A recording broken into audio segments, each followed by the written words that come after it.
Active and positive day everyone. I am Yusuf Elso Magayan, a third BP EdC. So this is my performance in narration and my topic is performance-based assessment. Before that, we are going to know the essential components of performance-based assessment. So although performance-based assessment vary, the majority of them share key characteristics. First and foremost, the assessment accurately measures one or more specific course standards. So ibig sabihin ng course standards, ito yung mga parehong approach or way ng mga teachers sa kanilang estudyante. Additionally, it is complex, authentic, process or product oriented, open-minded and time-bounded. Jumping into the next topic, we are going to know the different types of instruction and assessment. First here is the pre-assessment or diagnostic assessment. Okay, so before creating the instruction, it's necessary to know for what kind of students you're creating the instruction. Your goal is to get to know your students' strengths, weaknesses, and the skills and knowledge they possess before taking the instruction. Based on the data you've collected, you can create your instruction. Ibig sabihin, bago tayo magbigay ng instruction, kailangan natin inaalam kung ano ba yung mga kakulangan sa mga students, ano ba yung kanilang strengths, upang sa ganoon is maka-adjust tayo and maka-create tayo ng new way of instruction para madali sila maka-cope up sa mga subject or sa mga topic na dinidiscuss natin. Number 2, here we have the formative assessment. So this, aside from the given definition, formative assessment is monitor students' learning.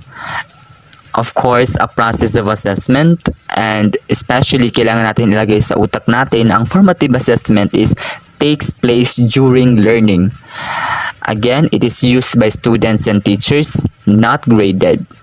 So, ang examples ng formative assessment is rubrics, class discussion, checklists, questionnaires, journals or progress notes, self-evaluations, observation, conferences and interviews, interventions, peer or self-evaluation. So ito yung mga during the discussion, mapapaloob na dito yung mga oral recitation at saka yung pagbibigay natin ng mga questions sa mga students natin upang ma-evaluate natin yung kanilang kakayahan during the class discussion.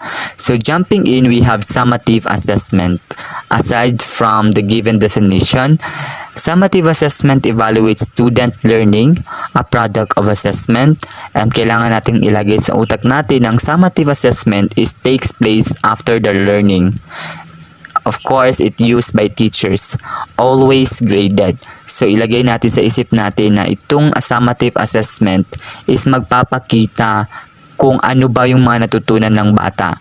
Ang example nito is midterm exam, final project, a paper, or senior recital.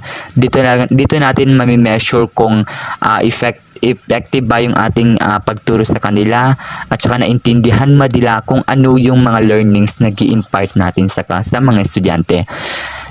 Okay. So the third one here is the confirmative assessment. So when your instruction has been implemented in your classrooms, it's still necessary to take assessment. Your goal with confirmative assessment it's to find out of the instruction if it is still a success after years. For example, if the way you're teaching is still on point, you could say that a confirmative assessment is an extensive form of a summative assessment. So, dito naman madidetermine natin as a teacher kung ang ating pagturo ba is on point or way ng ating pag-teach sa kanila is tama ba ang naibibigay natin or nafi-feed natin sa mga students. Next here is the non-reference assessment. So this compares students' performance against an average norm. So aside from the given definition, it provides information on how the performance of an individual compares with that of a known group. Measures individual achievement, intelligence, aptitude, personality, and identify children who have developmental delays or learning disabilities, measures children's level of knowledge, skill, and performance.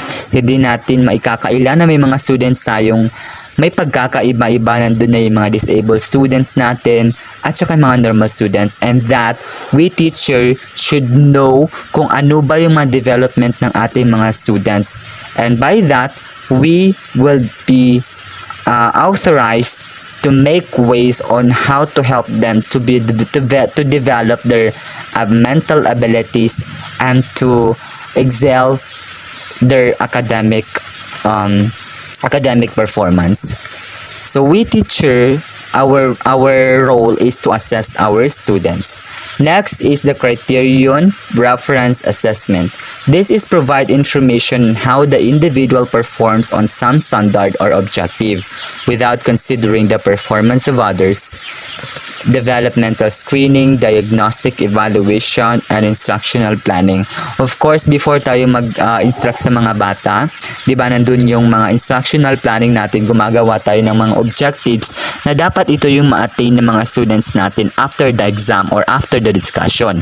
So, hindi talaga mawawala sa mga teachers ang magbigay ng objectives or ng mga intended learning outcomes para after the discussion, madidetermine natin kung tama ba at effective yung ating pagturo. That's all for today. Thank you so much for listening and watching. Mabuhay!